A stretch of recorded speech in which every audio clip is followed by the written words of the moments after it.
Top 10 tips and tricks close range के लिए। अब टॉप 10 मैं बोल चुका हूं, लेकिन क्या मैं 10 टिप बता पाऊंगा? आइए पता करते हैं। तो शुरुआत करते हैं हमारी पहली टिप से। अब देखो, अगर आपको क्लोज रेंज जीतनी है तो यार तगड़ी गन होनी ही चाहिए। ऐसा नहीं है कि यार कि आप यूएमपी लेके आ रहे हो, बंदा ग्रोजा लेके आ रहा है ना, और आप सोच रहे हो कि भैया मैंने वीडियो देख ली, मैं तो पेटी बनाऊंगा ग्रोजा वाले की। नहीं यार, मजाक नहीं चल रहा है, हलवा नहीं चल रहा है। यहाँ पे गन बहुत ज्यादा मैटर करती हैं, खासकर तब जब आप पे 7.62 वाली गोलियां हो, वो काली गोलियों वाली गन हो। वो यार उनका डैमेज बहुत तगड़ा होता है और वो बनी ही क्लोज रेंज के लिए है। तो हाँ, अगर आप चाहते हो कि यार आप क्लोज रेंज फाइट जीतने लगो, तो यार गन महंगी लेना चालू करो। बैरल उठाओ, एकेएम उठाओ, ग्रोजा उठाओ और MK14 उठाओ। अलग लेवल की गन है ये। और सबसे खास बात कि यार इन गनों के बीच में ऊजी भी आती है, और ऊजी ना हद खतरनाक है, बहुत खतरनाक है। ऊजी एक इकलौती ऐसी गन है जो ड्रॉप पे नहीं मिलती, लेकिन फिर भी MK14 और ग्रोजा जैसी गनों को टक्कर दे जाती है। बस ऊजी की एक ही दिक्कत है, अगर आपने गोली मिस कर दी तो यार रिलोड करते रह जाओगे, जिंदगी बीत जाएगी और पेटी बन जाएगी। इसलिए यार अगर ऊजी उठाते हो तो यार गोली कनेक्ट कर देना सारी, नहीं तो दिक्कतें बहुत बढ़ जाएंगी। बस यही दिक्कत है इसमें। अब बढ़ते हमारे अगले टिप की तरफ, दूसरे टिप की तरफ। तो देखो, अगर आपको क्लोज रेंज जीतना है तो आपको अजीब हरकतें करनी होंगी। ऐसा नहीं कि यार आप खड़े होके एक जगह गोली चला रहे हो या मूव एंड शूट कर रहे हो। यार आजकल मूव एंड शूट भी हर कोई कर लेता है, इतने से काम कुछ नहीं होने वाला। इतने से जीतना, जीत जाओगे कई बार, लेकिन हर बार या फिर बहुत ज्यादा बार जीतना मुश्किल हो जाएगा, क्योंकि ज्यादातर बंदे मूव एंड शूट ही करते हैं। तो आपको कुछ हटके करना होगा। तो पहली चीज जो आप ट्राई कर सकते हो वो है जंप एंड शूट। अब देखो, जंप एंड शूट के बहुत ज्यादा फायदे हैं। जंप एंड शूट से क्या होता है, अगर बंदा आपकी वेस्ट पे डैमेज दे रहा होगा तो उसका डैमेज वेस्ट की जगह आपके पाँव की तरफ जाएगा, और पाँव पे यार डैमेज बहुत कम होता है पबजी मोबाइल में। तो ये जंप एंड शूट का फायदा है, और उसको एम करने में भी बहुत दिक्कत आएगी। बस यहाँ पे बात यह है कि यार जब आप कूदते हो ना, तब एम करने में आपको भी दिक्कत होगी। इसलिए आपको ये चीज मास्टर करनी होगी ट्रेनिंग ग्राउंड में या TDM में जाके। उछल उछल के बंदे पे लो, ताकि आप क्लासिक में बढ़िया तरीके से उछल सको और बंदों की मस्त पेटी बना सको। जंप एंड शूट बहुत काम की चीज है और बहुत ज्यादा मदद करती है क्लोज रेंज फाइट जीतने में। तो इस चीज को सीखना जरूर। अब बढ़ते हैं हमारी तीसरी टिप की तरफ। आपको सीखना होगा ड्रॉप शॉट। अब ड्रॉप शॉट क्या होता है? आप क्या करते हो, क्लोज रेंज में बंदों के मुंह के सामने लेट जाते हो और लेट के गोलियां पेलते हो इन्हें। अब इससे सीन क्या होता है यार, कई बार ऐसा होता है कि बंदे आपको एक गोली तक नहीं पेल पाते, क्योंकि वो आपके सर या फिर वेस्ट में मार रहे होंगे। आप लेट जाओगे अचानक से तो उनकी सारी गोली मिस हो जाती है, और जब तक वो नीचे की तरफ एडजस्ट करके आपको पेलेंगे, तब तक आप उनकी पेटी बना जा सकते हो। बस यहाँ पे एक दिक्कत है, जब आप लेटते हो ना, तब आपका एम बहुत ज्यादा बिगड़ता है। तो आपको प्रैक्टिस करनी होगी कि यार लेटते लेटते एम कैसे करो। और अगर आप एक ही हाथ से, एक ही अंगूठे से लेटते हो और उसी अंगूठे से एम करते हो, तो ये करना बहुत मुश्किल होने वाला है। और ज्यादातर आप ये तब इस्तेमाल करो जब आप क्लच की सिचुएशन में हो, जब ऐसे सीन चल रहे कि यार 2-3 बंदे आपने पेल दिए, आखिरी बंदा बाकी है, तो आप उस पे ड्रॉप शॉट पेल सकते हो। कई बार क्या होता है यार, जब सिर्फ और सिर्फ 1v1 चल रहा होता है, ज्यादातर बंदे कूल रह के खेलते हैं, उनको दिक्कत नहीं होती। तो जब तक आप लेटोगे तब तक वो गोलियां मारेंगे। और दूसरी दिक्कत यह है कि यार अगर उन्होंने गोलियां मार दी तो सीधा सर पे लगता है। इसलिए आपको ये चीज पहले मास्टर करनी होगी कि लेटते लेटते कैसे आप एम करो, और जो आपको 1 या फिर 2 सेकंड मिलता है, आप उतने में ही दूसरे बंदे की पेटी बना सको। और ज्यादातर क्लच के टाइम इस्तेमाल करोगे तब ज्यादा फायदा रहेगा। 1v1 में भी कर सकते हो, बस देख के करना कि यार किसी दरवाजे या फिर ऐसी जगह पे ना करो जहां पे आप फंस जाओ, नहीं तो यार इधर उधर एम भी नहीं कर पाओगे और लेटे लेटे पेटी बन जाएगी। और इससे पहले कि हम अपनी चौथी टिप पे बढ़े, हम जल्दी से बात कर लेते हैं एक बहुत ही बढ़िया ऐप की। मतलब यार स्किप करने से पहले सुन तो लो। क्या पता मजा टैप आ जाए। तो इस ऐप का नाम है वन एक्सबेट, जिसकी मदद से आप कई सारे गेम्स जैसे कि क्रिकेट, फुटबॉल, वॉलीबॉल, बास्केटबॉल और ई स्पोर्ट्स पे बेट बुट लगा सकते हो। अब देखो, ऐसा नहीं है कि यार आप लेते हो अंधा पैसा और डाल देते हो किसी टीम पे, बिल्कुल नहीं। देखो आपकी फेवरेट टीम कौन सी है, कौन सी टीम बहुत बढ़िया खेलती है, कौन से टीम के प्लेयर्स बढ़िया हैं और हर बार जीतते हैं, और उन पे पैसा लगाओ, दिमाग से पैसे कमाओ। और अगर आपको ये नहीं करना तो इसमें कई सारे मिनी गेम्स भी हैं, तो आप मिनी गेम्स खेल के भी पैसे कमा सकते हो। साथ ही साथ इसकी सबसे बढ़िया बात यह है कि यार आपको आपके पहले डिपॉजिट में मिलता है 7,000 रुपये तक का बोनस या फिर 100% बोनस। तो देखो, अगर आप 7,000 रुपये डिपॉजिट करते हो, एग्जाम्पल है ये एक, तो आपको 14,000 रुपये मिलेंगे और आप उनसे और भी पैसे कमा सकते हो। और जीते हुए पैसे विड्रॉ करना बिल्कुल आसान है, क्योंकि इसमें पेटीएम, पेपाल, गूगल पे सब कुछ अवेलेबल है। आप आराम से विड्रॉ कर सकते हो, बिल्कुल ट्रस्टेड वेबसाइट है।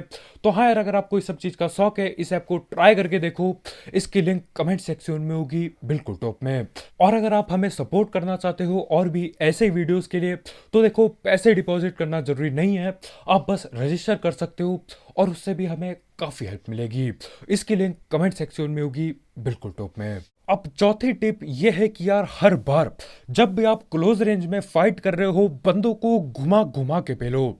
सीन क्या होता है, समझ लो आप कंटेनर के आसपास हो और आपके कंटेनर के सामने वाले कंटेनर में ही दूसरा बंदा टीपी पी ले रहा है। अब क्या होता है, आप राइट से जाते हो, राइट से थोड़ा सा फायर देते हो, वो भी फायर देता है, दोनों को डैमेज होता है, समझ लो। लेकिन अगली बार वो क्या सोचेगा कि आप दोबारा से राइट से आओगे, लेकिन आपको राइट से नहीं जाना है, घूम के लेफ्ट से जाना है। और अगर लेफ्ट में भी वो आके गोलियां चलाने लगता है तो दोबारा से पोजीशन चेंज करो। अगर वहां पे बात नहीं बन रही है तो अगले बगल कंटेनर में चल जाओ, पोजीशन चेंज कर करके खेलो। इससे कई बार क्या होता है, फुट स्टेप सुनने में बंदों को दिक्कत हो जाती है और आप आराम से पेल पाओगे, क्योंकि यार वो एक ही जगह खड़ा है लेकिन आप इधर उधर हिल डुला के खेल रहे हो। और हाँ, ये चीज़ मैंने एक बार मैच में नहीं की थी, जिसकी वजह से यार 1v4 कर बैठता मैं, 3 बंदे नॉक करे थे। लेकिन मैं गलती क्या करता हूँ, जिस तरफ से पहले मैं गया था बाकी बंदों को नॉक करने, मैं दोबारा से उसी तरफ से जाता हूँ। अगर मैं दूसरी तरफ से घूम के जाता तो 100% गारंटी मैं 1v4 कर जाता। अगली बार से ध्यान रखना होगा यार। देखो, टिप्स एंड ट्रिक्स का यही सीन है, वीडियो हर कोई देखता है, सुनता हर कोई है, लेकिन करने के टाइम पे हर कोई भूल जाता है। तो बस याद रखना होगा आपको। और देखो कैसे जीतते हो क्लोज रेंज। अब हमारी पांचवी टिप यह है कि यार क्राउच एंड फायर मेरे हिसाब से इस्तेमाल करना बेवकूफ़ी है एक तरह से। मुझे पता है यार, पहले वीडियोस में मैं क्राउच एंड फायर का बहुत चीज़ बताया था, लेकिन देखो, अभी इतना गेम खेल के, इतने महीने या फिर साल और खेल के, मेरे को ये बात पता चल रही है कि यार क्राउच एंड फायर के फायदे बहुत कम हैं और घाटे बहुत ज़्यादा हैं। और ये कौवा यहाँ पे क्यों चिल्ला रहा है आके, क्या करूं मैं इसका। खैर, कौवा गया कद्दू लेने, आओ बात करते हैं क्राउच एंड फायर का। अब इसके मैं घाटे बताता हूँ। क्राउच एंड फायर से पहली बात, आपका एम अगर सर पे होगा तो वो नीचे आ जाता है। जैसे आप क्राउच दबाते हो तो आपका कैरेक्टर नीचे आता है, उसके साथ साथ क्रॉस हेयर भी थोड़ा नीचे की तरफ आता है। उससे देखो, जो भी गोलियां सर पे आप पेलने वाले थे वो सर पे नहीं लगेंगी। और आपको पता है यार, हेडशॉट कितने खतरनाक होते हैं। एक हेडशॉट पूरी जिंदगी बदल देता है, 1 वर्सेस 1 पूरी तरह से बदल जाता है। लेकिन वहीं पे आपने क्राउच दबा दिया तो यार वो सर पे लगने वाली गोली बंदे की वेस्ट पे लगेगी। और ये तो आपको भी पता होगा यार, हेडशॉट ज्यादा कीमती होते हैं बॉडी शॉट के मुकाबले। अब दूसरा घाटा ये है कि अगर आपका अपोनेंट आपके वेस्ट पे मार रहा है, हेड पे नहीं एम कर पा रहा है, सिर्फ वेस्ट पे मार रहा था वो गोली, और आपने उनके मुंह के सामने क्राउच एंड फायर कर दिया। अब देखो, जो गोली आपके वेस्ट पे लगनी थी ना, वो अब आपके सर पे लगेंगे बिल्कुल सीधा कटाक से, और आपकी पेटी बनेगी बिल्कुल फटाक से। तो यार मतलब देखो, ये तो उड़ता तीर उड़ती गोलियां सर पे लेने वाली बात हो गई। और तीसरा घाटा ये है कि यार आपकी मूवमेंट स्लो हो जाती है। अगर आप इधर उधर जिगल जुगल करके पेल रहे हो, जिसके बारे में आगे बात करेंगे, वो मूवमेंट स्लो हो जाती है, क्योंकि आपको भी पता है यार, क्राउच की स्पीड कम होती है खड़े होने के मुकाबले। तो तीसरी दिक्कत ये है।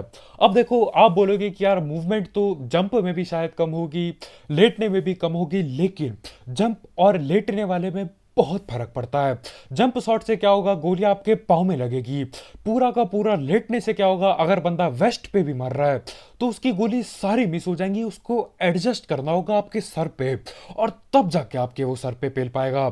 लेकिन यहाँ पे यार मतलब वो वेस्ट पे ऐसे ही मार रहा था, आपने उल्टा क्राउच दबा दिया और अब उसने सर पे गोलियां पेल दी।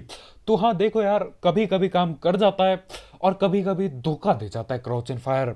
तो मेरे हिसाब से ये इस्तेमाल ना करके बाकी चीजें इस्तेमाल करो। आप जिगल ट्राई कर सकते हो। हाँ, अगली टिप है हमारी जिगल एंड फायर, या हिला डुला के पेलना गोलियां। तो हाँ, छठी टिप है जिगल एंड फायर। अब देखो, जिगल में ज्यादा कुछ नहीं, बस आपको हिला डुला के गोलियां पेलनी होती है। अब हिला डुलाने का सीन क्या रहता है यार, अगर आप ज्यादा हिल डुल रहे हो तो बंदे आपको गोली जल्दी से नहीं पेल पाएंगे, लेकिन वहीं पे आप ज्यादा हिल डुल रहे हो तो यार आपको गोली पेलने में भी थोड़ी सी दिक्कत आएगी।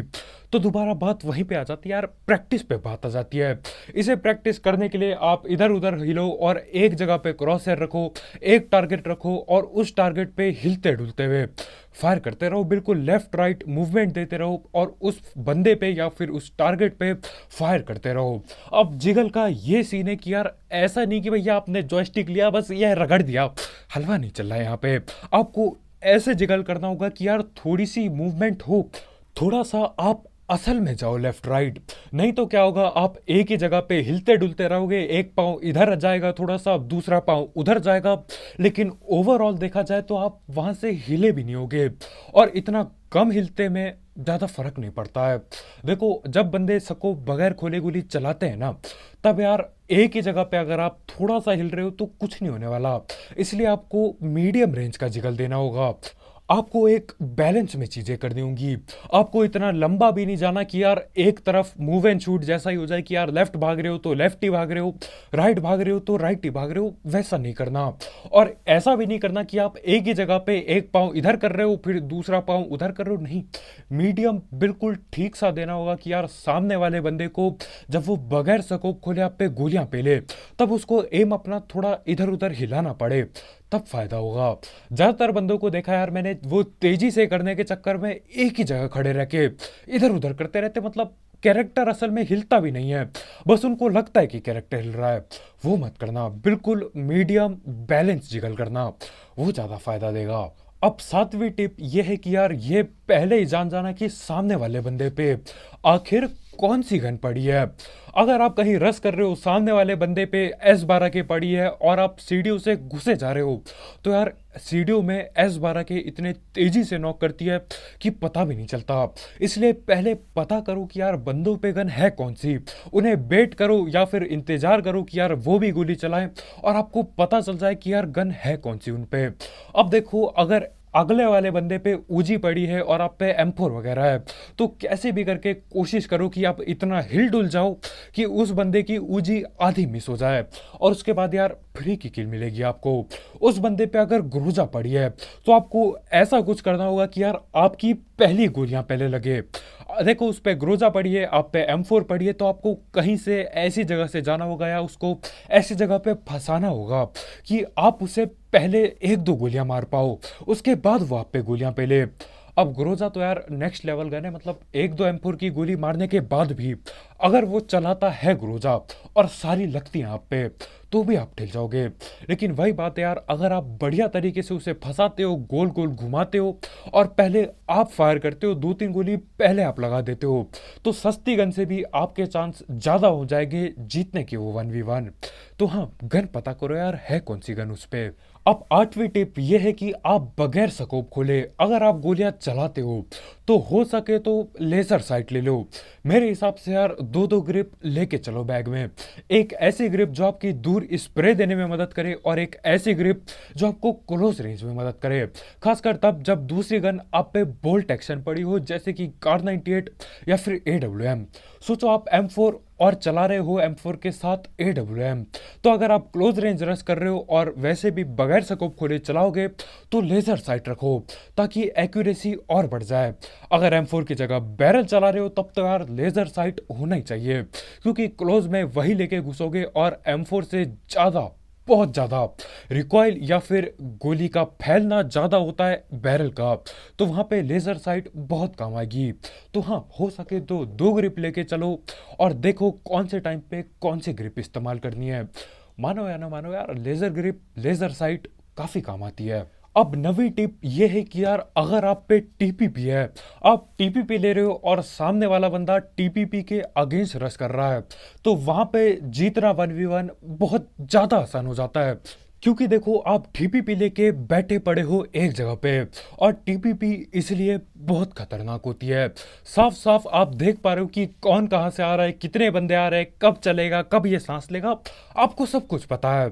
लेकिन जो बंदा टीपीपी के अगेंस्ट रश कर रहा है, उसको बस एक दीवार दिख रही है और पीछे आपके जो भी होगा बस वही देख पा रहा है वो। और बढ़िया बात यह है कि यार, आपके हाथ में है, आप कब बाहर निकल के उसे पेलोगे, आप कब बाहर नहीं निकलोगे या बाहर निकलोगे ही नहीं, वो सब आपके ऊपर है। और उसको नहीं पता कि आप क्या चीज करने वाले हो, तो इसमें आपका और भी फायदा है। तो हाँ यार, टीपीपी लेके बंदों को पेलना बहुत आसान होता है। और यार, मेरे जैसे बंदे जो अंधा रस करते हैं, उनके लिए दिक्कत बढ़ती जाती है। लेकिन यहीं पे आती है हमारी 10वीं टिप, जो कि है टीपीपी को कैसे हराया जाए। अब कई बंदे क्या करते हैं, टीपीपी लेके बैठे रहते हैं, जिंदगी बिता देते हैं। और कई बार ऐसा होता है कि यार, रस करना ही पड़ता है टीपीपी के अगेंस्ट। तो देखो, उसको सब कुछ पता है, वो आपको देख भी पा रहा है, पर आप एक चीज से इस चीज को काउंटर कर सकते हो, जो कि है प्री फायर दो। ठीक है, जहां पे वो खड़ा है, आपको पता है जहां से वो निकलने वाला है, वहां पे अंधी गोलियां पे लो। बस याद रखना यार, इतनी गोली बचा लेना, इतने टाइम से देना प्री फायर की रिलोड पे ना फंस जाए गन, तब जब बंदा असल में सामने आए। और प्री फायर से बात एक ही हो जाती है लगभग लगभग, क्योंकि आप पहले से ही गोली चला रहे हो, और जब वो निकल के गोली चलाएगा, तब आप लगभग लगभग दोनों एक ही टाइम पे गोली चलाओगे। लेकिन हाँ, फिर भी टीपीपी वाले को एडवांटेज ही मिलता है। और इसे और भी बढ़िया करने के लिए आप जंप एंड शूट कर सकते हो, या फिर ड्रॉप शॉट दे सकते हो, वो आपके ऊपर है। तो बस भाई लोग यार, आज की वीडियो में इतना ही। बहुत बहुत शुक्रिया वीडियो देखने के लिए। इन सारी चीज को देखो, आपने वीडियो देख ली, लेकिन गेम खेलते टाइम याद रखना बहुत ज्यादा जरूरी है। वीडियो तो हर कोई देखता है यार, लेकिन गेम के टाइम याद करके इस्तेमाल करना, वो सबसे ज्यादा बड़ी बात है। और हाँ भाई लोग, जाते जाते 1xbet चेकआउट करना मत भूलना, उसकी लिंक कमेंट सेक्शन में होगी बिल्कुल टॉप में। ट्राई करके देखो यार, दिमाग से पैसे लगाओ, अपनी फेवरेट टीम के साथ आप भी पैसे जीतो, या अपने फेवरेट प्लेयर के साथ आप भी पैसे जीतो। दिक्कत किधर आ रही है, फ्री में ट्राई करके देख लो, पसंद आया तो इस्तेमाल कर लेना आगे। तो आज के वीडियो में इतना भाई लोग यार, बहुत बहुत शुक्रिया वीडियो देखने के लिए। अगर आप यहाँ पे नए हो तो करो सब्सक्राइब, और भी ऐसे ही tips and tricks, gameplay breakdown और मिथ बस्टर वीडियोस के लिए। तो कल मिलते हैं यार, बाय बाय।